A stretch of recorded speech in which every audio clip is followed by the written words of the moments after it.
kind of stuff are they giving you the most trouble about in terms of censorship? Nudity or like language? waking up. Just getting out of bed in the morning? They just have it in their minds that they want to hire somebody, but they don't want any communication made. You know, they want to like make you into something.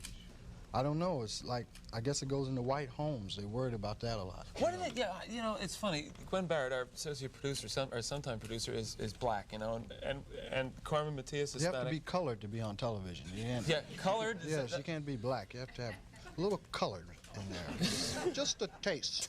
Tad. Yeah, just to keep it interesting for America. Yeah. Well, she said, we were talking about your humor, that your humor offends white people, and I'm not that easily offended. Like, I'm not coming from a spot where Richard Pryor is going to offend me. I think you have humor that makes us see a lot of the truth and laugh at things we wouldn't normally laugh at. I think that's part of what you're doing.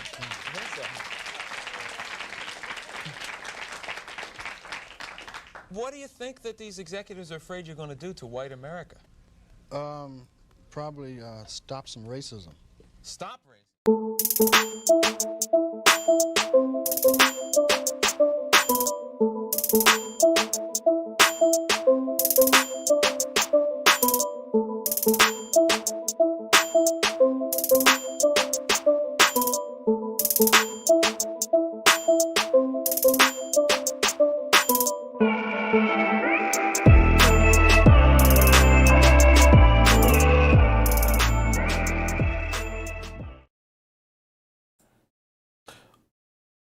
What's up? What's up? What's up?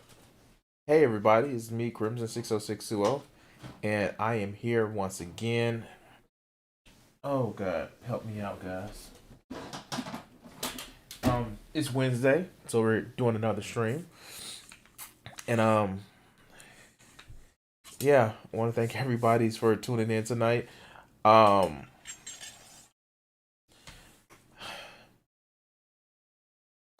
It's been one of those days. It's been one of those weeks, and yeah.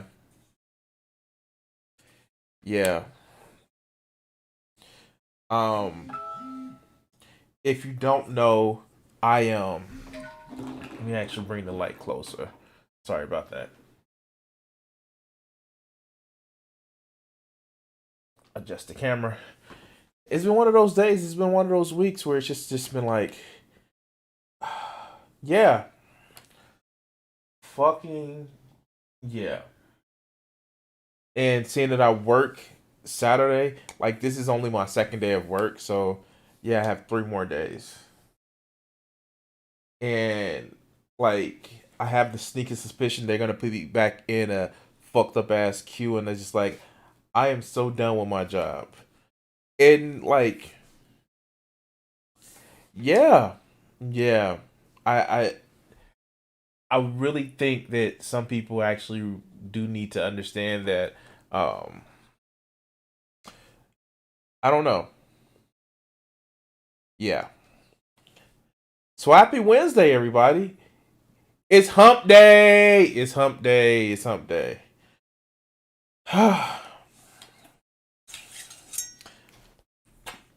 So yeah, it's hump day. I am less than 2 weeks away from being fucking 39. So I'm gonna hit the 40 club pretty soon, and this shit is just like I guess at 40 is that when I stop watching anime, playing with replica knives and swords and shit like that, actually grow up and get a real job? Fuck. Oh God, I already got the gray hair for it. Like I've already got the gray hair for it. But anyway, as it goes, guys, I am here, and I want to first thank everybody who's tuning in to watch. This is gonna be something like let's have some fun tonight. Let's have some fun tonight. We're gonna go through a few videos. I have some lining up. Actually, we have a new feature, new featured guest. Yay! And I'm still waiting back to hear from a proposed debate that I'm trying to get set up. Still waiting back from that. Hopefully we can actually get it going. It will probably be next Friday, not the one coming up, but next Friday. So hopefully we can actually get that shit going. The way it works is this. We're gonna actually get to it. We're gonna actually go through some videos, and we're gonna actually listen to a few people today and make that commentary. That sweet, sweet commentary. All right, so put the headphones in. So, have you guys ever thought about how to raise children in this wonderful day and time of the quarantine and lockdowns? Well.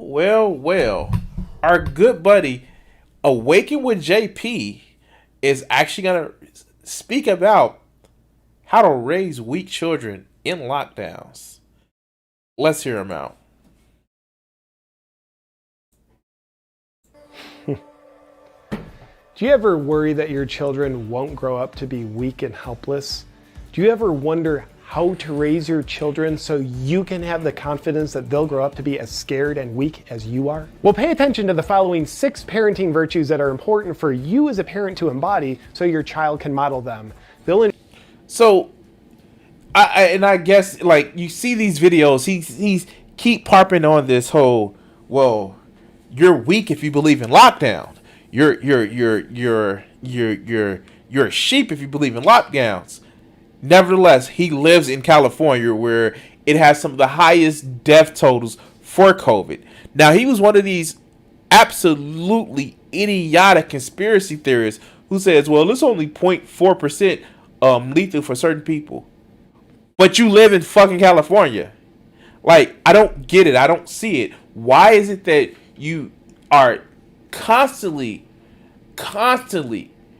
ignoring the evidence that you see right in front of you just to make a fucking point, to make a fucking buck, all because you can't get the shit that you want? But now it's, oh, won't someone think of the children? Now it's that because, public health crises aren't a thing. But let's continue. Ensure you're raising kids who are protected from strength and courage. And the best part is, you're probably already doing these things. And if you can't outstrong a fucking respiratory virus. It just doesn't work. Like, how do you not see this bullshit? It is a respiratory virus. It will kill you. There are strong people that have died from COVID-19. There are weak people who have died from COVID-19. It is not a fucking game. And the fact, if you as a parent don't think, hey, maybe we should curtail risk, all in hopes of just saying, America strong, because reasons, then you're a fucking idiot. But let's continue. If you're not, please be a responsible parent and start now. Inoculating your children from strength and confidence is the right thing to do. Submissiveness. Let your child see you submitting to orders given to you by authorities. Not getting together with friends or family, keeping your business closed, or wearing a mask just because you're told to. It's not just because you're told to, you stupid motherfucker. It is not. It's because it's a fucking public health crisis out. What? Wow. Like, really? Are you literally saying, dude lives in California? He literally lives in California where we see people dying from the shit. What is it, that you don't believe that the shit is real? Have you went out there and did your own research? Of course you didn't. Because if you did your own research, you're going to be licking every fucking stranger face that you fucking can just so you can prove that COVID isn't real. Guess what? Newsflash, motherfucker. Viruses are a thing. But let's continue. As a parent, you can be proud you're empowering your child with a shining example of how to be submissive. Fear. Teach your kids to run to the other side of the street when someone's walking by without a mask. If you teach your kids to be too scared to walk by a person on the sidewalk, then just imagine all the things they'll be too scared to do when they grow up. Like, is he trolling? Like, is he one of these people that says herd immunity and shit like that? Like, I'm kind of lost about this shit because would you not teach your children stranger danger? Oh, let them get accosted. It'll teach them some fucking life lessons. Like, ooh, no, go ahead and burn your hand on the stove because it'll build character. Like, is this the shit that he's really thinking? Is this what he's trying to actually say? Fuck. Let's continue. Because of you. Shamefulness. Teach your kids that they're so defective and flawed that they need to protect other people from themselves at all times by wearing a mask. As you teach your children to be ashamed of who they are, their shame will exterminate any level of self-confidence that could possibly threaten their weakness of character. Wait, really? Wow. Like, wow. For real? Is he really saying this? Do you use the same excuse when it comes to, like, safer sex? Like, oh, no matter what you do, just fuck condoms, fuck safer sex practices. And, like, if you got something, spread the shit. Like, this is literally equivalent to, like, if you got something, spread it because fuck it. Oh, well. They knew the risk. They lived, so they knew the risk. Like, this is insane. It's irresponsible, and it's fucking craven. It's the whole idea of me. I need to express myself whatever the fuck way I want to express myself, and I don't give a damn if it even hurts somebody. This is asinine. Fuck. Let's continue. Spinelessness. Doing as you're told even when you know it's wrong makes you spineless. For example, when you see politicians not obeying their own draconian rules that they made up for your protection, but then you continue obeying their rules, you're teaching your child how to be spineless. Wait, no, that's not spineless, you fucking idiot. Now, is it hypocritical?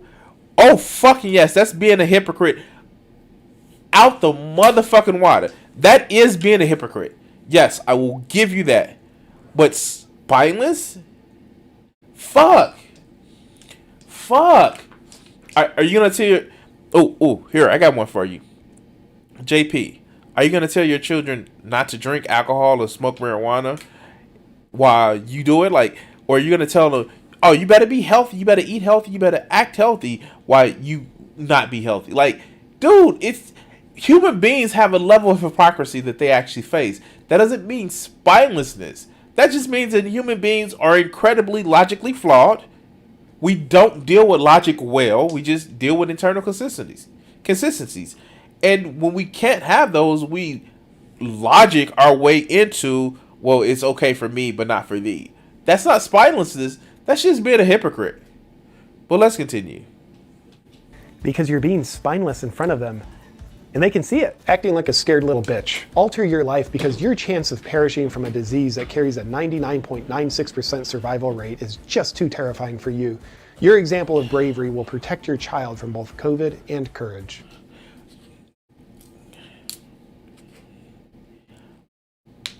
I wonder, would JP actually teach his child look both ways before crossing the street? I'm just asking. Like, I'm just asking, like, would you tell your child, like, no, there's a chance that you may hit by crossing the street, but I don't know, a car will see you, so you'll be fine, so you shouldn't be scared. Matter of fact, go walk across the motherfucking street blindfolded. Yeah, because that makes sense. Don't take any precautions. Throw caution to the fucking wind. Like, how fucking stupid are you, dog? And you know what? I know this started with his whole take a stand against censorship. Oh, God. Fuck. Like, this is just a grift. God damn. This is a grift. He literally has take a stand against censorship. Like, grab your... Like, this is just a grift, but let's continue. A special note to fathers with sons. The more you act like a scared little obedient bitch, the more you ensure your son grows up to be a scared little bitch. Okay, cool. Yay. Target a motherfucker's idea of masculinity and manhood because reasons. Like, this shit, like, I didn't think JP would go red pill and shit like that. But like, wow, this is MRA shit, right? Wow. Because reasons? Okay. Oh fucking K. Wow, let's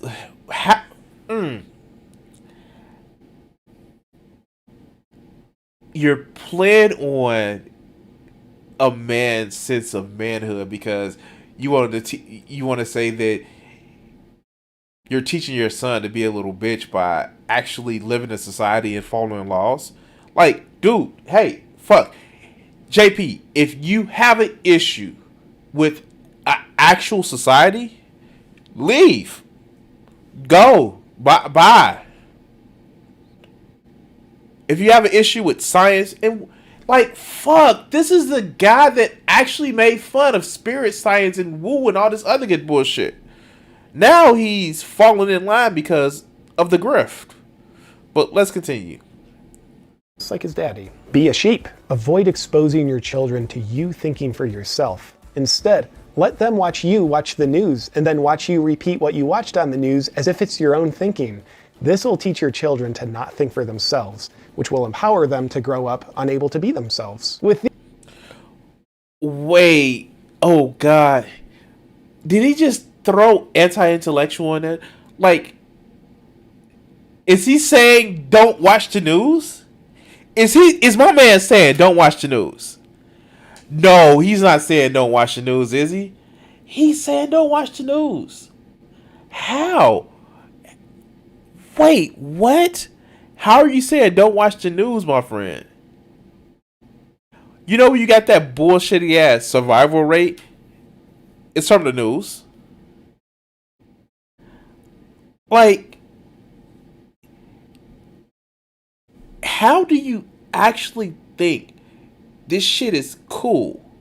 How do you think that it's okay to actually keep, like, the people who say, oh, you're sheep when you're watching the news, you're watching the mainstream media and shit like that. What they're literally trying to do is to get you to only believe them and pay attention to them. Like, what does he expect by doing these points? What outcome does he actually expect by making points like this? His outcome is to get people to think like he do so they can follow him, like the sheep that he's accusing others to be. But let's continue. These 6 parenting virtues of submissiveness, fear, shamefulness, spinelessness, acting like a little bitch, and being a sheep, you can be certain you're raising a weak child. And the best part is, you're probably already doing these things. Yeah, I do know some parents out there who embody fear-based living, had their insecurities provoked by this video, and are angry and want an apology.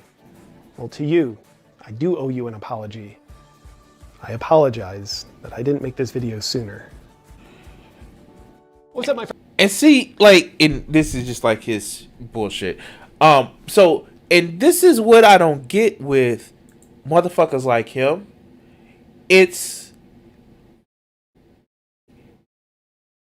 He's trying to play on your fears of not being an adult, not thinking for yourself, and not, being in charge of your own life.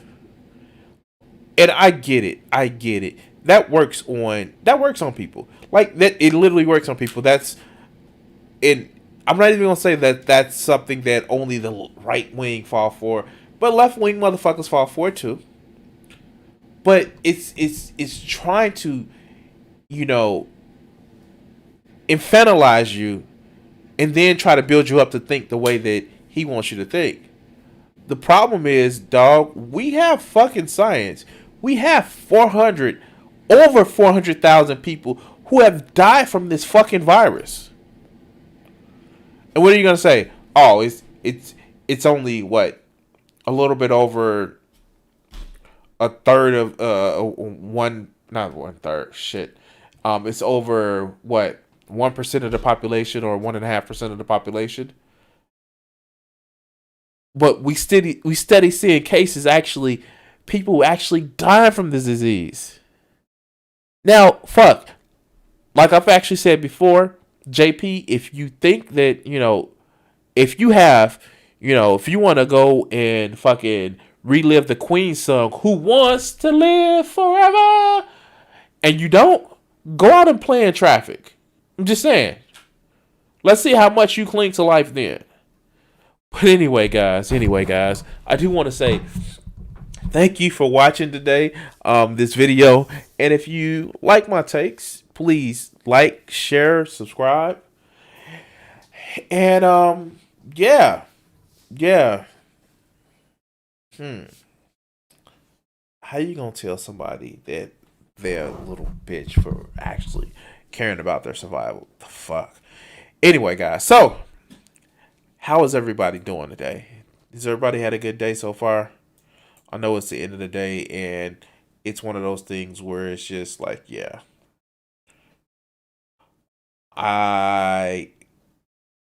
Anybody waiting for Valentine's Day, like it seems like that's coming up real soon. Real soon. And yeah.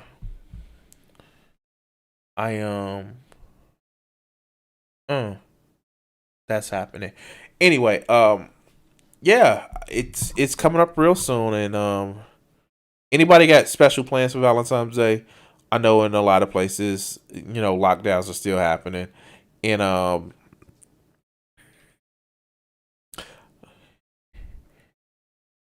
with lockdown still happening, not a lot of things happening. I know here in Chicago we have something called the auto show that I normally go to with my kid, but that's not happening this year.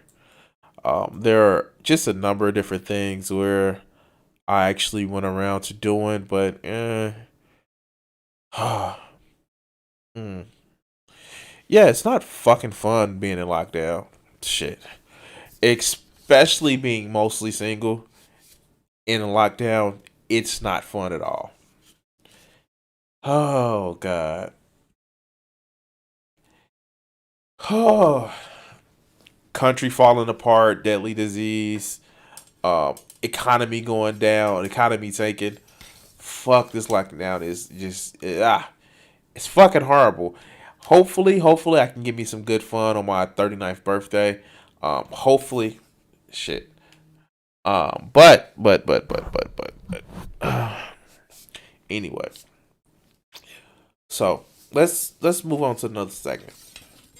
So one of the fun things that I actually like to do is take requests from our viewers. Now, quite frankly, I get tired of covering some of the same bullshit from people. Like, I get tired of actually always, like, going through and doing the same people repeatedly. That's why I try to switch it up. And, like, I'm sure you guys will get upset. Well, not upset, but tired of seeing the same thing multiple times. I know I get tired of, like, forehead palming my motherfucking my fucking forehead. Listen to the same stupidity. Sometimes I have to take a break, and I don't want to get locked into the same content. And so I do that. I actually take a break. I actually try to look at different people. You guys see me expand my list of people that I respond to. It helps me rotate out, like, the stupidity. Although a lot of the conservatives I see, or a lot of people that's on a red pill, ends up having, like, the same 3 arguments. It's one of those things where I just need to, like, at least rotate the voice that I'm hearing it from before I go even more crazy than I'm already going.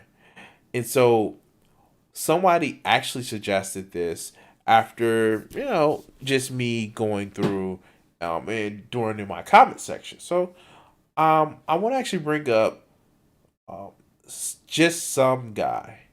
Now, from what I know, I think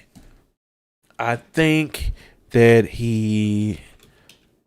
I know he's a conservative, and I think I've only seen his avatar. But I think he's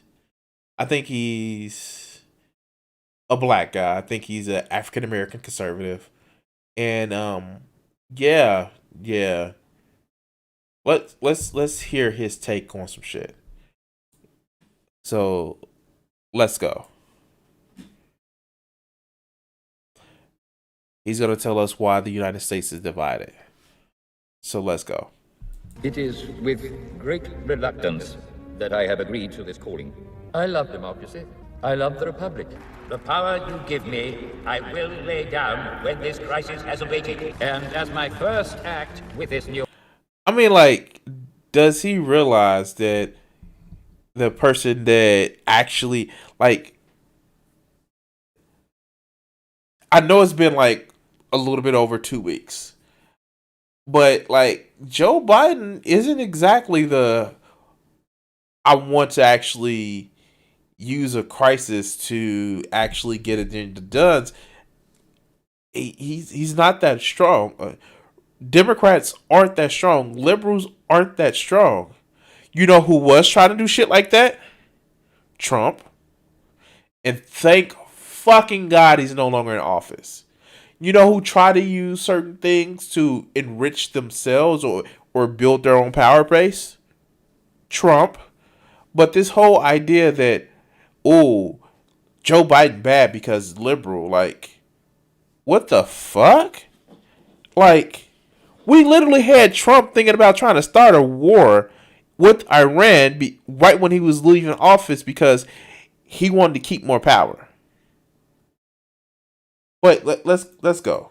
Authority, the Republic will be reorganized into the first galactic empire for safe.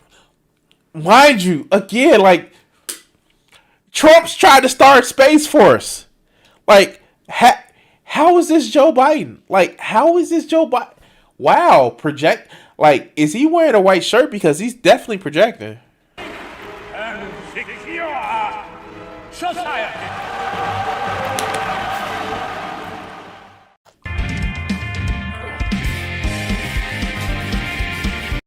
Oh, God. Fuck. Like, I know I'm somebody who created my own avatars, but does he think he's, like, did he draw his own or did he just use it? I'm being pedantic. I'm sorry. I'm being an asshole.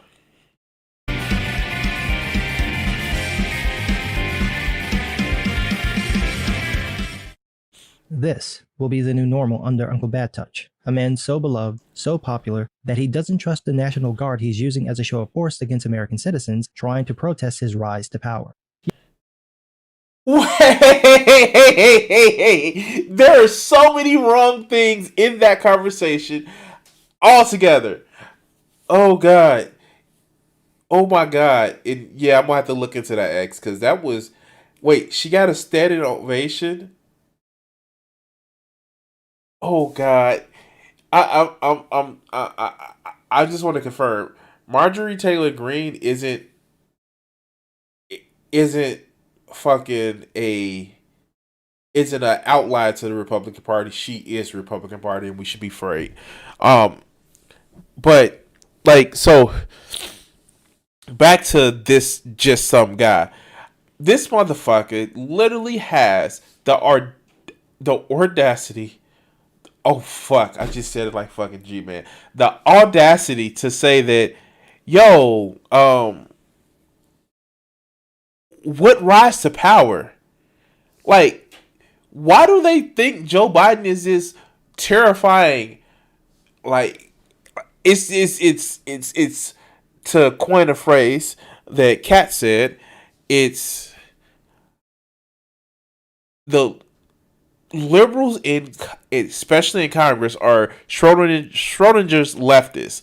Like, they're simultaneously so strong that they're gonna crush all sort of freedom and democracy, but they're so weak and dawdling that, you know, anything can actually topple them. Like, I don't get that. Like, it's a paradox altogether, but it's just like, it's just one of those things where it's just like, first of all, Joe Biden rose to power by, hear me out, getting more votes in a fucking election. What? It was no trickery. It was no manipulation. Like, literally, it was, he got more votes in an election. I don't get how people just have this thing where they just think, oh, the liberals are gonna take all of your freedoms away from you. No. The only freedoms they want to take away from you is, your freedom of using Robinhood so you can actually make money. But you know who else wants to take away that freedom? The GOP. Like, fuck. I don't get it. Like, where's this big Machiavellian genius that Joe Biden is? He's not. He's not. But you know who did have bad touch cases against them? Your beloved Donald Trump. But let's continue. Don't tell me you froze. Oh, and before it actually starts again, I do want to say,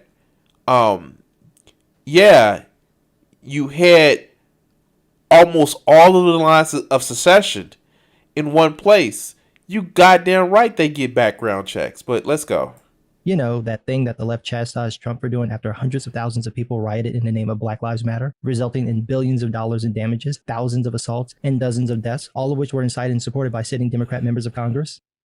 Wait, what was the dozens of deaths? Where was the dozens of deaths?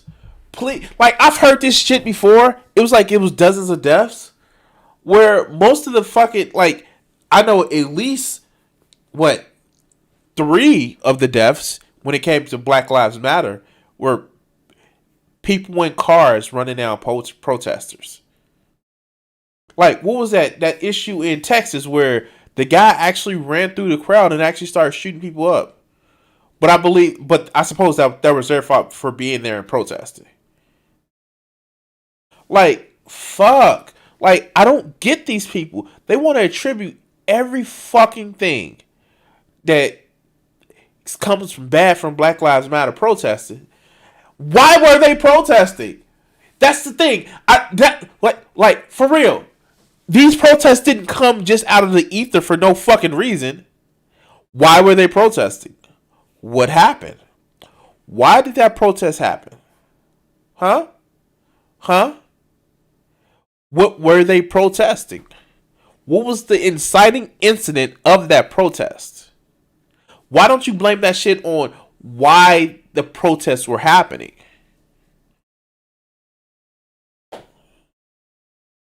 Oh, you don't want to do that? Why? Because your beloved cops may fifis may get hurt. Oh, but let's continue. Remember that thing? He's doing that. I was calling Joe Biden Palpatine as a joke because even Palpatine isn't as evil as Joe Biden. But then Biden pulled a straight up Darth Sidious move. He's put an army around the Capitol, an army he doesn't trust. You couldn't make this up. From the AP, quote, U.S. defense officials say they are worried about an insider attack or other threat from service members involved in securing Uncle Bad Touch's coronation. Wait, fuck, wait, how is this a thing? Oh my god, and this came out on January the 18th, so this was before the inauguration. But we literally have where it was Defense Department fucking memo, or I forget where it's the FBI Defense Department. It was one or the other, where they said that there have been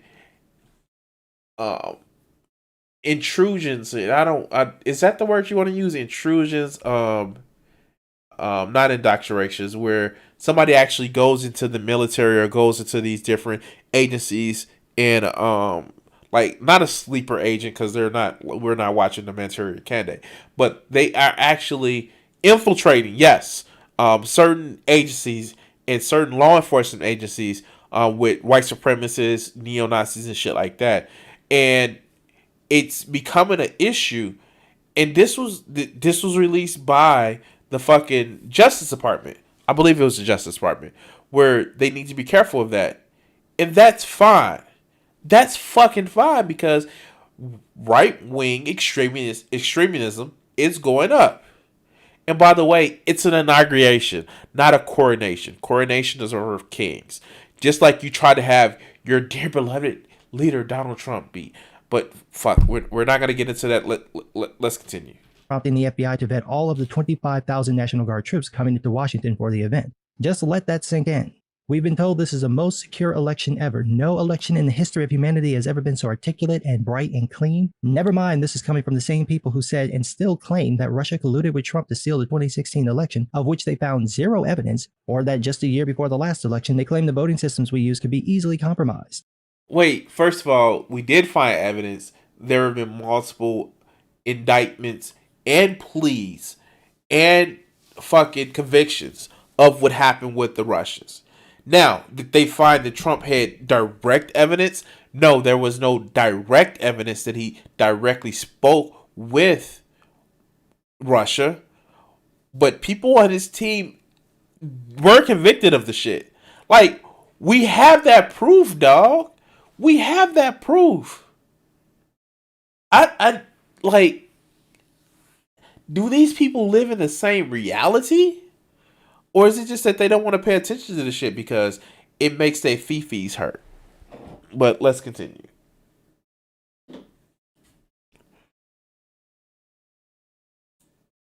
Or just weeks before that election, they claimed that Trump would manipulate the post office to alter mail-in ballots. He did!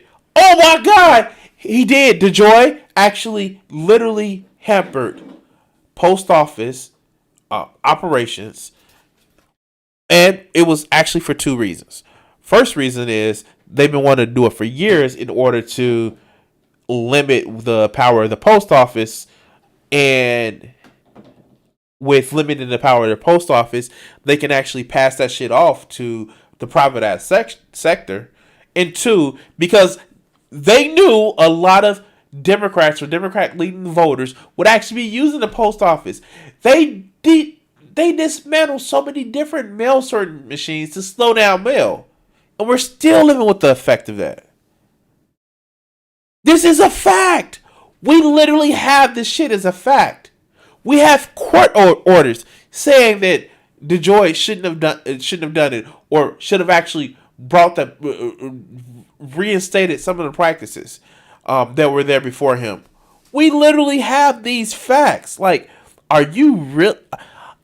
Does that boot leather taste so good, so intoxicating, that you're just not living in the same reality as the rest of us? Ignore that. Biden is supposedly the most popular candidate ever, despite having run for nearly 40 years and no one ever voting for him. No. Like, these pictures are just so... Like, is this what these guys actually do? Like, I don't need to take any fucking crazy ass pictures of Donald Trump. We just let him talk and play his videos. Like this is one of the things that I don't actually get. Okay, so a lot of the shit, like when we talk about Trump, when we talk about the GOP, what we do is actually play the videos, unedited. We just play the videos. It may miss out some context, but like we try to give the gist of it. But some of this shit is just so fucking unbelievably out of context. I don't get it.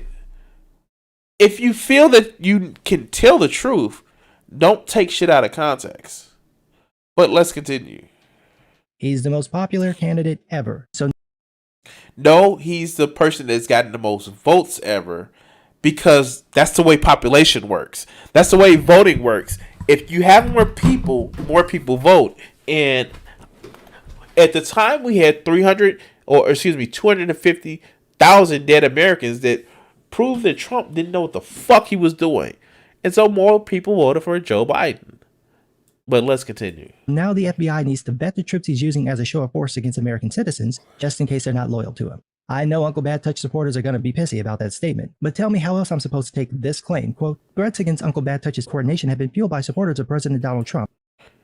Wait, again, what coordination, dog? How? Now, let's actually look at the statement instead of his editorializing. Quetta, the Islamic State group or similar groups, in contrast.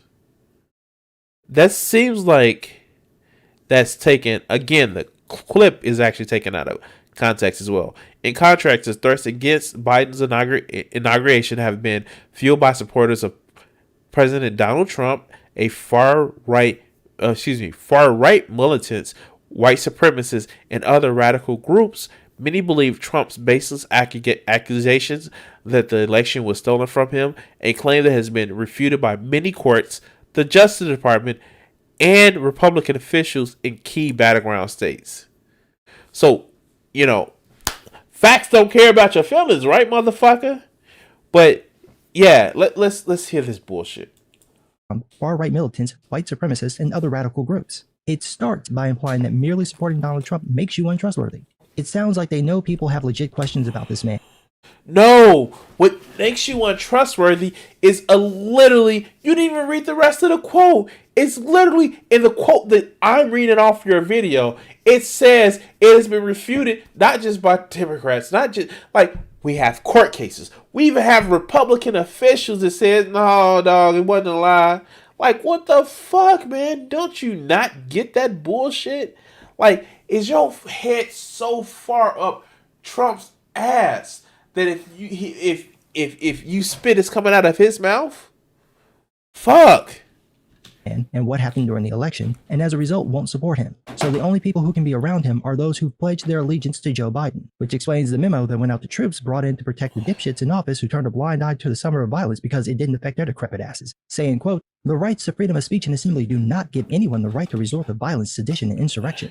We also had General Robert Abrams say on Twitter, quote, "There is no ambiguity of what occurred at the Capitol. That was an attempted insurrection. If you are serving in uniform and think it was something else, I would encourage you to sit down and read the Constitution that you swore an oath to support and defend." And I would encourage General Abrams to read. Wait, whoa. All right. So, this is true. When armed forces take an oath, they take an oath to the Constitution. And in the Constitution, it literally says that our military are subservient to civilian rule. Now, the quote that he forgot to finish reading, after he read his quote, it says, "No gray area there, no room for our team if you're willing, no room on our team if you're willing to defend the Constitution against all enemies, foreign and domestic."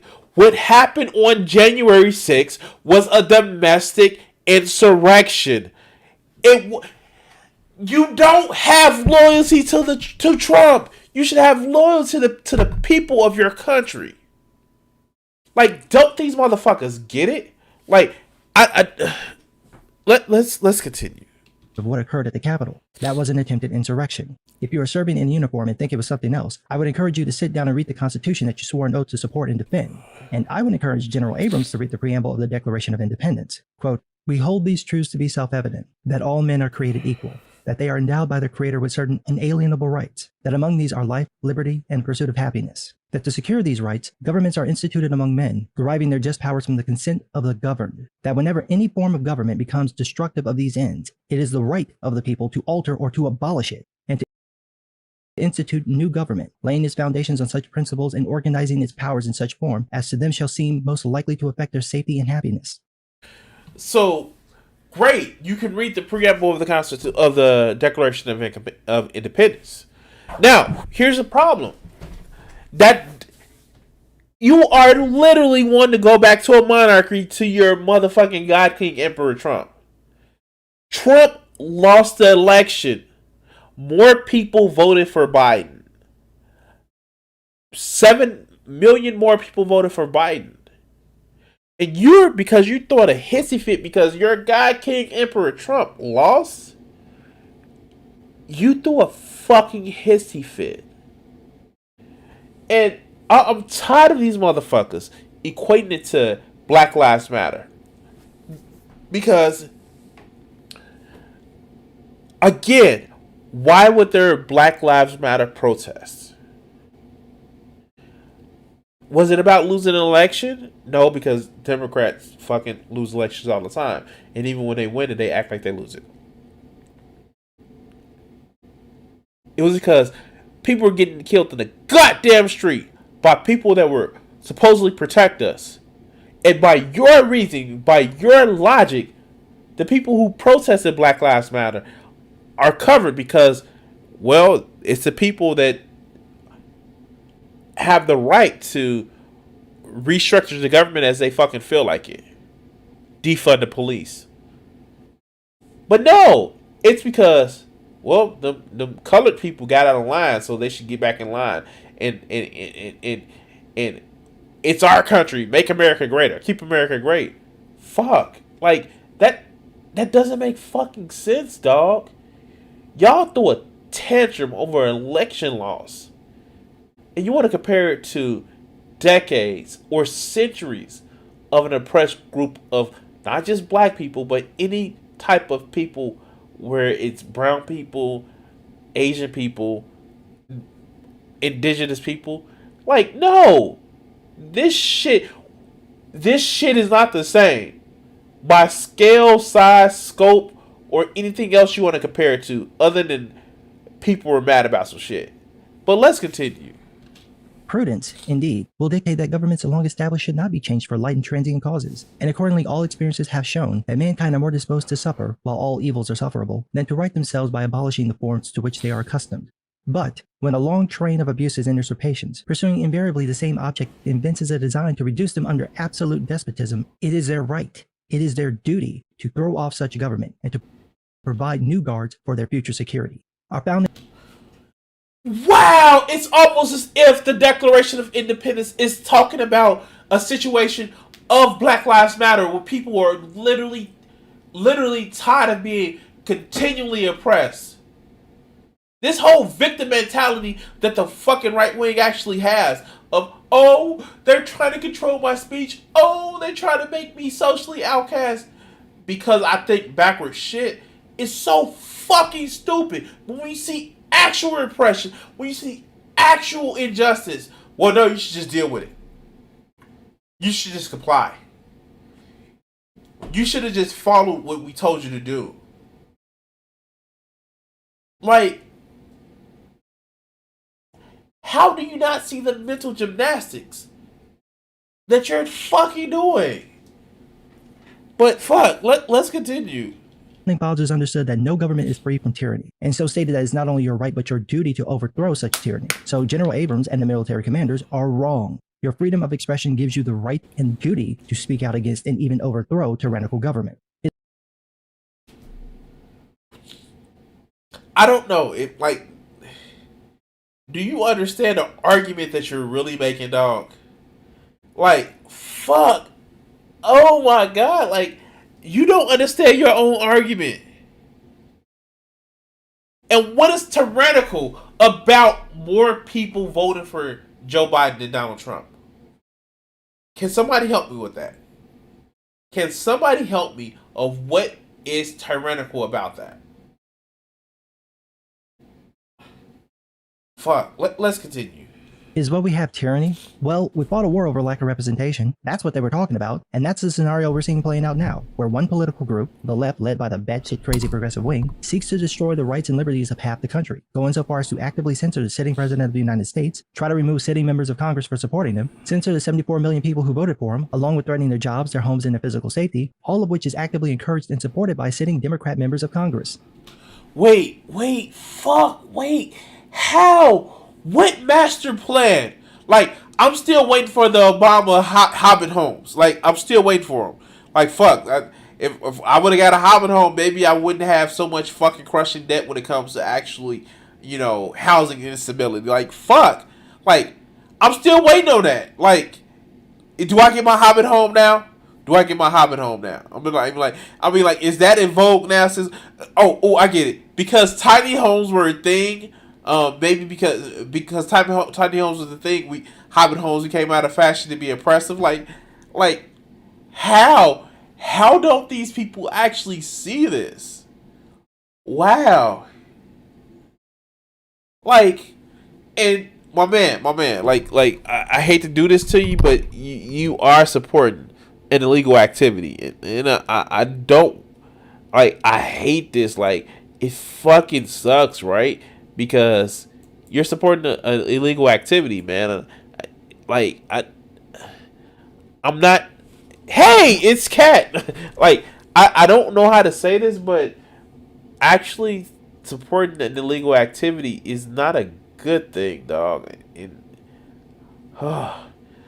just hope YouTube doesn't see this shit, because you are supporting an illegal activity. But let's continue.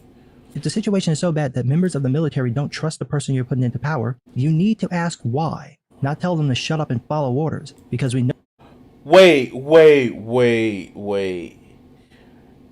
Does he not realize that the military said don't listen to fucking Trump? Like, especially after what happened on the 6th. It's like, yo, like,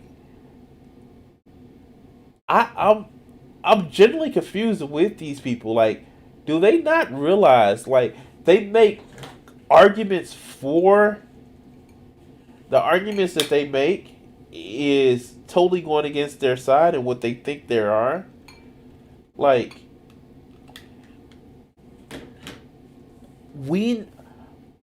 people didn't trust Trump. There were reports that people said stay away from Trump because he may actually get you, following his orders may actually get you in trouble with treason. Like, again, how does that? Is the is the polish on those boots that you're licking? Is it so Is it like the poison toad frog? Like, it gets you high as shit? But let's continue. Know where that goes, and for reasons that are completely baffling, that seems to be the direction in which the left is headed. And in case any of the left are asking, are we the baddies? Yes. For all your ranting about the alt-right Nazis, you're the only ones trying to censor the press, you're the only ones using military force against American citizens, you're the only ones presenting legislation to block political parties from being able to publicly assemble, you're the only ones pushing a master race. Wait.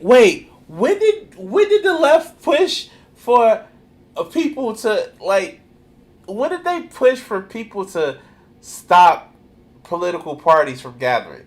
I'm pretty sure that's in the First Amendment. You can't do that. Shit will get struck down immediately in fucking any court. Like, any federal court. Like, this whole thing of just like, I get it.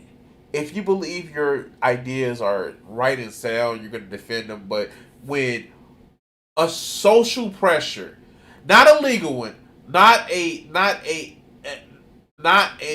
religious one, but a social pressure that's saying that you're batshit crazy, I don't want to hear that bullshit.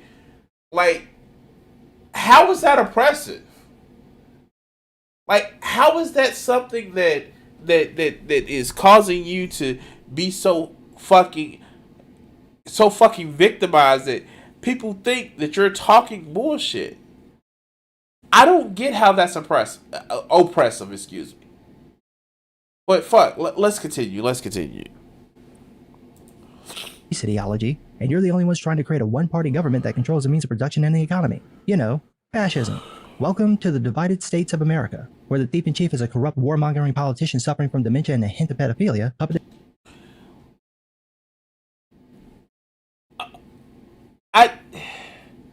So the people, not exactly, because I'm not somebody that actually wants a planned economy, the type of socialism, communism, but the people who actually work for a firm, who work for a company, actually being part owner and have decisions in how that company goes, that's not fascism, dog.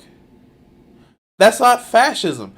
There are 14 points of fascism that I would encourage you to, just like you read the Declaration of Independence, to actually look up.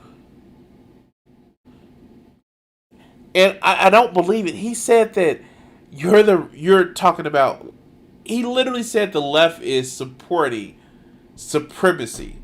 What, of everybody? Like, I don't fucking get that. Like, how does those things work together? But let's continue. We're almost finished this video, guys. By his political party and a foreign communist government, using the nation's homeland defense troops to secure his ever so popular rise to power. Tim Pool has said for years Nobody likes Joe Biden. He's not popular. He's just a not Trump. Nobody likes Joe Biden. Fuck. Leftists don't like Joe Biden. Only people that like Joe Biden is fucking liberals, and even most of those are just like, hey, the part of the K-Hive. Like, the fuck? People don't like Donald Trump. I know it's shocking because you taste the boot leather all the time, but people don't like Donald Trump, and that's the reason why he lost. But oh God, let's please let this finish. that we're on the verge of a civil war, and he's right. These actions will lead to physical conflict. It's unavoidable because the left will not stop. They're instigating this, thinking they can control it, but like they found out on January 6th, pussies can be fucked by dicks really quick.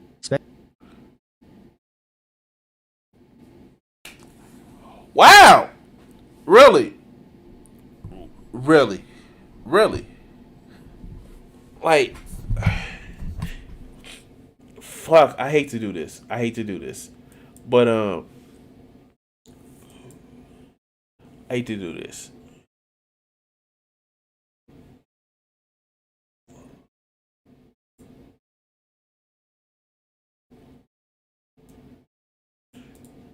Yeah.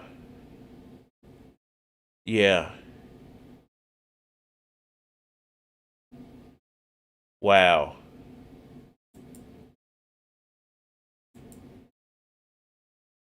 I hate to do this. Like this shit is just being like, wow.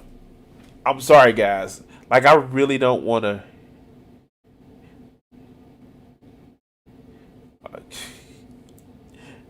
I really hate to do this, but like, yeah, this I can't continue to this. Like, this is a bullshit. Like, I don't. Wow, this whole fucking LARPy bullshit, right? This is fucking LARPy bullshit. He thinks that he's like. He thinks that he's some sort of fucking warrior for God, or in his words, probably Trump. Where he thinks that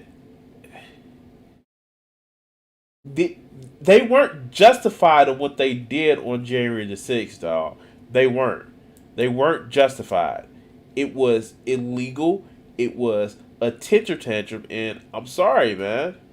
Joe Biden got more votes than Trump. Wow. I do want to say, guys, I thank you for watching this clip. Please like, share, and subscribe. If you want to actually help out the channel, the links to my different ways of actually helping support me with tips are in the descriptions. And thank you. But goddamn, these motherfuckers, like, how the fuck do you LARP so hard that you fucking forget what facts are?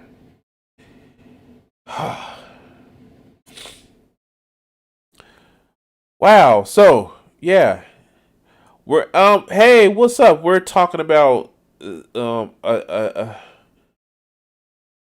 talking about just a couple different things. Like, this shit is crazy. I think I've had my fill of insurrectionist talk for the night, at least from these motherfuckers. I want to actually go to another video. Okay. So,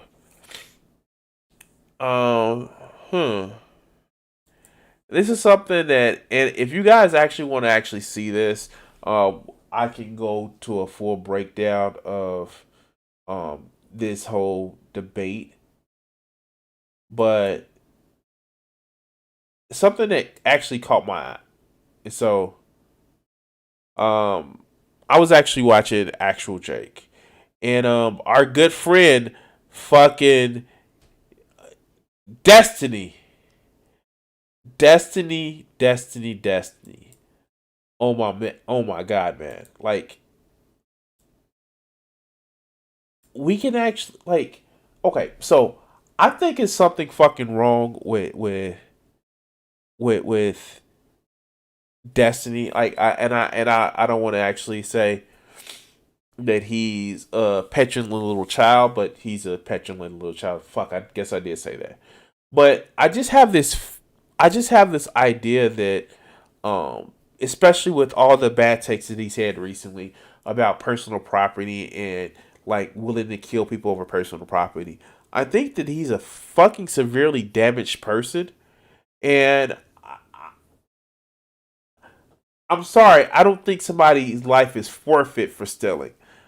Call me crazy, call me too progressive, but I don't think just because somebody steals something from you, no matter how angry it makes you, I don't think that you have the right to kill them.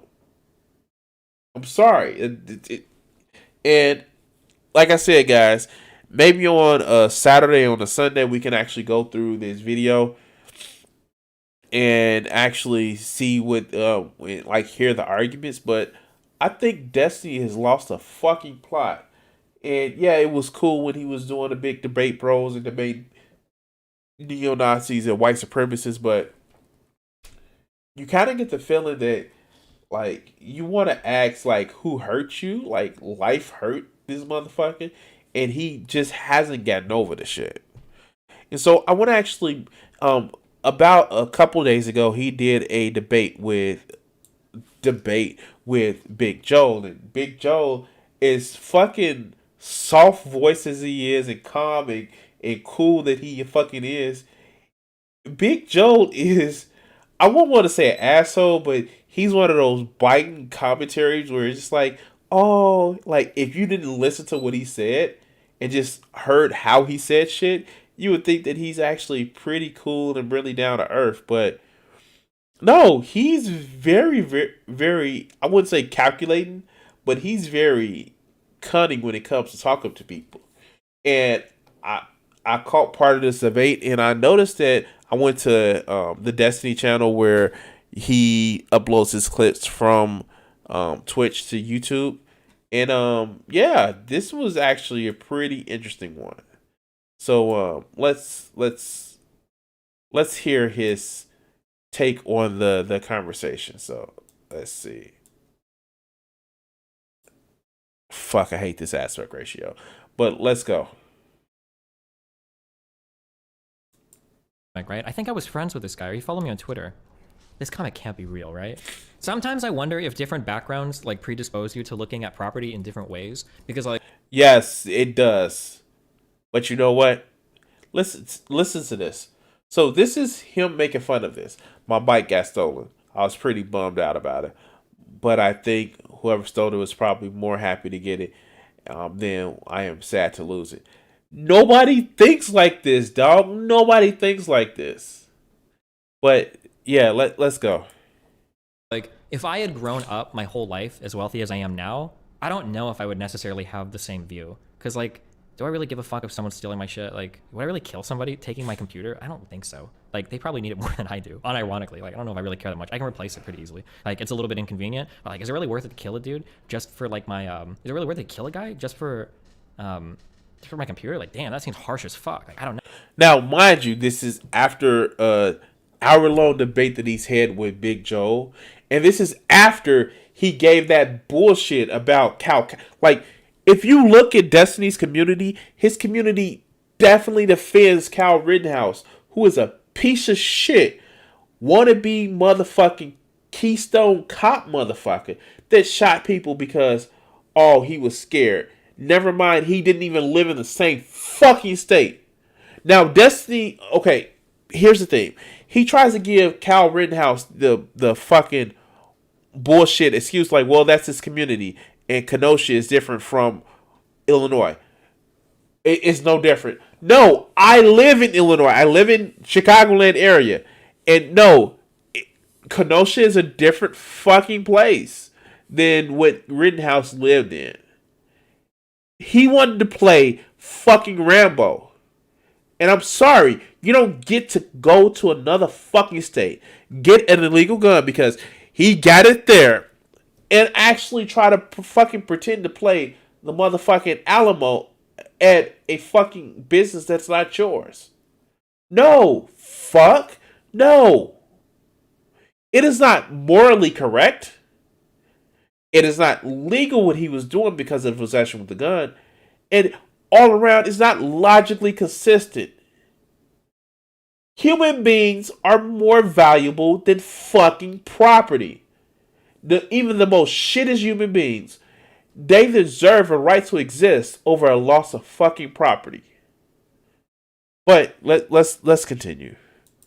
No, but back when I like worked at the casino and back when I was going to school, some of the like only moments of happiness in my life were listening to my like $50 shitty fucking stereo that I had personally wired to the two little component speaker sets that I got out of a fucking dumpster. Okay, unironically, that I had hooked up in my fucking car with the tweeters fucking taped to my A pillars because I couldn't actually open them up or drill them in. Like this was like these were the little itty bitty things in my life that actually made me happy. And man, dude, some of the saddest moments I had were driving to and from the school parking lot, and I couldn't listen to my music after my car got broken into. And like, so listen to this shit.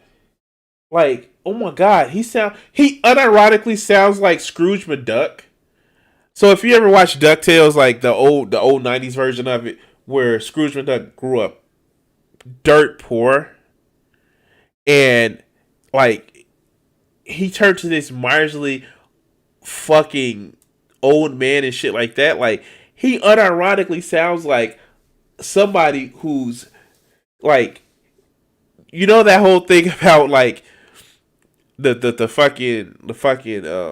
fucking person who's not an asshole because somebody sold his girlfriend. Like, well, you stole my girlfriend, so I'm gonna steal all of your girlfriends. It's like he unironically has fucking issues because one, Destiny doesn't know how to say he's wrong about anything. He's always making excuses and he logics his ways out of things. And two, it's like you can tell this motherfucker has some deep psychological issues because the only happiness I had is to listen to my own radio. Like, wait, what? Now, I didn't grow up dirt poor. I didn't. But to actually think that your possessions are what makes you fucking happy? I don't know. Maybe I don't put that high of a cost on possessions and shit. My house has been robbed before. My house has been robbed a couple of times, but like, yeah, I'm not gonna be that person that's like, oh yeah, my only happiness was this. No, fuck that. But let's keep hearing them out. when you're like poor to a certain level and when the entirety of your life is fucked and dark to a certain level and you lose like just the little itty bitty tiny things that like you have to look forward to, or the little itty bitty tiny things that like make you happy, to have somebody come into your life and just steal something like that from you is like such a horribly disgusting fucking feeling, dude. Like I can't describe what it's like when I walked back to my car and I saw that my saxophone was fucking stolen and I saw that my fucking stereo was gone and my two shitty fucking speakers and the tweeters had been ripped out of my fucking doors. It was the most disgusting fucking feeling I ever had in the world. The amount of shame that I felt driving my fucking car home that day with the fucking holes in my doors and my empty little fucking dash and like no fucking, and the sound of the road just like fucking, oh my god, it is such a horrible fucking feeling. And you wake up the next morning, you got to do that over and over and over again, and you're reminded every single fucking time I get in and out of my car that somebody stole my fucking shit, that some